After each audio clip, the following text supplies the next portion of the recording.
नमस्कार दोस्तों, मैं हूं श्यामवीर सिंह और आप देख रहे हैं हमारा चैनल जैसलमेर की गलियां। आने वाले समय में जैसलमेर का चुनावी परिदृश्य कैसा होगा, किसके बीच मुकाबला होने वाला है और कौन यहां पर विधायक बनेगा, किसको किस पार्टी का टिकट मिलेगा, आने वाले समय में बहुत कुछ हम आपको बताने वाले हैं अपने चैनल के माध्यम से। आज हम आपको बता रहे हैं कि जैसलमेर में किसको संभावना है कि कांग्रेस और बीजेपी किसको टिकट दे और किस किस के बीच मुकाबला हो। तो हम कांग्रेस की बात करें तो सबसे प्रबल दावेदार वर्तमान विधायक रूपाराम जी हैं, उनको टिकट की प्रबल संभावना है। लेकिन 3 आवेदन और हैं। दूसरे नंबर पे हमारे नगर परिषद के अध्यक्ष हैं, वो हैं हमारे हरिवल्लभ कल्ला जी, उन्होंने भी आवेदन किया है, चुनाव लड़ना चाहते हैं। तीसरे नंबर पर सुनीता भाटी और उम्मेद सिंह तंवर जो कि जिला अध्यक्ष हैं कांग्रेस के, उन्होंने भी आवेदन किया है, तो उनकी भी संभावना है यहाँ से चुनाव लड़ने की। लेकिन कांग्रेस किसको टिकट देगी ये तो आने वाले समय में ही आपको पता चलेगा।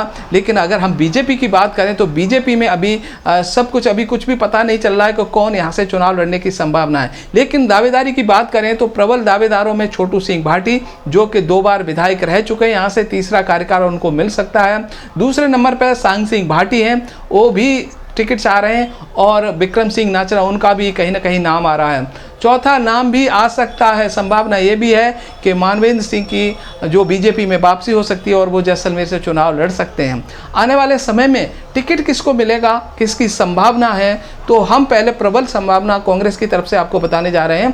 कांग्रेस की तरफ से सबसे प्रबल संभावना ये है कि वर्तमान विधायक रूपाराम जी को टिकट मिल सकता है। लेकिन अड़चन एक ही है कि इस समय अशोक गहलोत और सचिन पायलट की जो खींचतान चल रही है, दोनों ही गुट ये चाहते हैं कि सचिन पायलट चाहते हैं कि उनके गुट के लोगों को ज़्यादा से ज़्यादा टिकट दिए जाएं। अशोक गहलोत चाहते हैं कि हमारे गुट को ज़्यादा टिकट मिले, क्योंकि चुनाव के बाद जो परिदृश्य उभरेगा, जिसके समर्थक ज़्यादा होंगे, जिसके विधायक ज़्यादा होंगे जिस गुट के, वही मुख्यमंत्री बन पाएगा।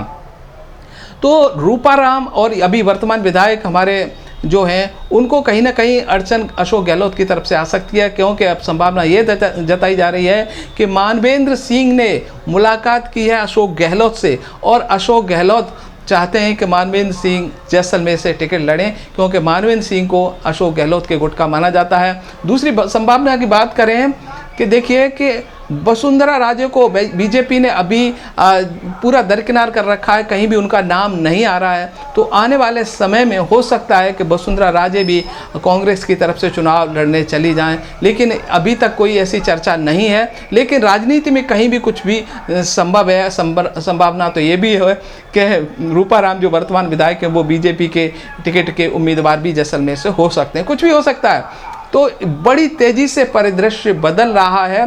लेकिन जो पार्टी चाहती है कि ज़्यादा से ज़्यादा उन उम्मीदवारों को टिकट दें जिनके जीतने की संभावना ज़्यादा हो। तो अगर हम जीतने की संभावना की बात करें तो हम सिर्फ अनुमान लगा सकते हैं। जनता के बीच में जाकर के हम आपको बताएंगे कि जनता किसको चाहती है, कि विधायक उनका क्या रूपाराम जी को दोबारा कार्यकाल मिले, क्या उनको टिकट मिले। ये हम पब्लिक के बीच में जाकर पब्लिक से ही हम राय उनकी जानेंगे, और कल से हम पब्लिक के बीच में जाएंगे, गांव ढाणी जैसलमेर के गली मोहल्लों में जाकर के आपको बताएंगे। एक संभावना यहाँ पर यह भी लगाई जा रही है कि जैसलमेर से जो हमारे अभी वर्तमान एमपी है जैसलमेर बाड़मेर के कर्नल सोनाराम जी, वो भी यहाँ के विधायक के बीजेपी के उम्मीदवार हो सकते हैं। कि बीजेपी चाहती है किसी न किसी तरह से हम इस सीट को जीत जाएं। और अगर हम कांग्रेस की तरफ से बात करें तो कांग्रेस की तरफ से मानवेंद्र या रूपाराम जी उम्मीदवार हो सकते हैं। और पोखरण की बात करें तो पोखरण का परिदृश्य काफ़ी साफ नज़र आ रहा है, क्योंकि वहाँ से साले मोहम्मद का कांग्रेस की तरफ से चुनाव लड़ना लगभग तय माना जा रहा है। अब रही बीजेपी की बात, तो बीजेपी की तरफ से लगभग वहाँ की सीट क्लियर है कि वो हमारे गुरुजी हैं जो प्रतापपुरी जी महाराज हैं, वही चुनाव लड़ेंगे। और क्योंकि वहाँ का परिदृश्य इस समय बिल्कुल क्लियर हो चुका है, तो सुनीता भाटी जो कि पोखरण की हैं, वो उन्होंने जैसलमेर के लिए आवेदन किया है कि हो सकता है कि उनको यहाँ से टिकट मिल जाए। लेकिन कहीं दूर तक जैसलमेर में संभावना नज़र नहीं आ रही है कि रूपाराम, अगर सचिन पायलट की चलती है तो रूपाराम ही चुनाव यहाँ से लड़ेंगे। प्रबल दावेदार वही हैं। बीजेपी की तरफ से अभी कोई क्लियरेंस नहीं मिला है कि कौन चुनाव यहाँ से लड़ने वाला है। लेकिन बीजेपी ऐसे उम्मीदवार को यहाँ पर इस बार उतारेगी कि वो चुनाव इस सीट को निकाल सके, क्योंकि ये जो कांग्रेस सीट है वो ये नहीं मानी जाती आमतौर पर। यहाँ से बीजेपी का उम्मीदवार कई बार जीत चुका है। तो अगर हम वोटर्स की बात करें और हम पुराने रिकॉर्ड देखें तो जैसलमेर का रिकॉर्ड बिल्कुल साफ नज़र आता है कि यहाँ से दोबारा मौका बमुश्किल किसी को मिला है। और अब अभी तक का जो रिकॉर्ड है वो कि 2 बार ही 2 उम्मीदवार हैं जो कि दोबारा विधायक चुने गए हैं। उनमें से एक राजघराने के उम्मीदवार थे माननीय हुकुम सिंह जी, दूसरे थे हमारे माननीय छोटू सिंह जी। उनको दोबारा कार्यकाल पब्लिक ने दिया, बाकी कोई यहाँ दोबारा जीत नहीं पाया है। अगर हम वोटर्स की बात करें तो पोखरण की अपेक्षा जैसलमेर में वोटर्स की संख्या थोड़ी सी ज़्यादा है। यहाँ पर लगभग 2.5 लाख वोट हैं और जीतने के लिए अगर उम्मीदवार को जीतना है तो यहाँ पर 1 लाख के पार वोटर्स वोट लाने होंगे, 1,10,000 के आसपास। और पोखरण में 2,13,000 हैं तो वहाँ 90,000 80,000 भी वोट मिलते हैं तो वो उम्मीदवार जीत सकता है।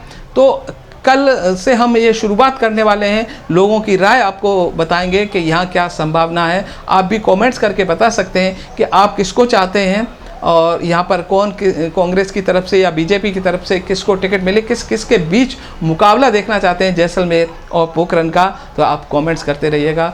और मेरा नाम है श्यामवीर सिंह। आने वाले समय में मैं आपको जैसलमेर ज़िले की पूरी राजनीतिक सरगर्मियाँ आपको दिखाता रहूँगा। तब तक मुझे दीजिए इजाज़त। नमस्कार।